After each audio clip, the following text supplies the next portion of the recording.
ನಾಯಿಯಿಂದ ಬದುಕಿನಲ್ಲಿ 6 ಅಂಶಗಳನ್ನು ಕಲಿತುಕೊಳ್ಳಬೇಕು ಅಂತ ಒಬ್ಬ ಅನುಭವಿ ನಾಯಿಯನ್ನು ಕಂಡು ಅದನ್ನು ನಿದರ್ಶನವಾಗಿಸ್ತಾನೆ.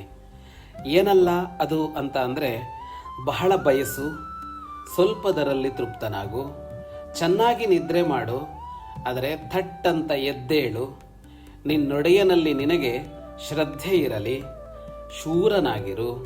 ಈ 6 ಗುಣಗಳು ನಾಯಿಯಿಂದ ಕಲಿಬೇಕು ಅಂತ. ಬಹ್ವಾಶಿ ಸ್ವಲ್ಪ ಸಂತುಷ್ಟ ಸುನಿದ್ರ ಶೀಘ್ರಚೇತನ ಪ್ರಭುಭಕ್ತಶ್ಚ ಶೂರಶ್ಚ ಜ್ಞಾತವ್ಯಾ ಷಟ್ ಶುನೋ ಗುಣಾ. ನಾಯಿ ನೋಡಿ, ಅದು ನಿರಂತರವಾಗಿ ಏನನ್ನೋ ಬಯಸ್ತಲೇ ಇರುತ್ತೆ, ಆದರೆ ಅದರ ಆಸೆ ಬೇಗ ಪೂರ್ಣ ಆಗತ್ತೆ.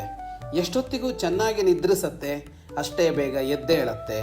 ಒಡೆಯನಿಗೆ ಸದಾ ನಿಷ್ಠವಾಗಿರುತ್ತೆ, ಅನ್ನದ ಋಣವನ್ನು ಅದೆಂದೂ ಮರೆಯೋದಿಲ್ಲ. ಜೊತೆಗೆ ಅದು ಶೂರತನವೇ ಮೈವೆತ್ತಂತೆ ಇರುತ್ತೆ, ಅದಕ್ಕೆ ಭಯ ಅನ್ನೋದೇ ಇರೋದಿಲ್ಲ. ಇದಿಷ್ಟನ್ನು ನಾಯಿಯಿಂದ ಕಲಿಬೇಕಿದೆ. ಶುಭಂ ಭೂಯಾತ್.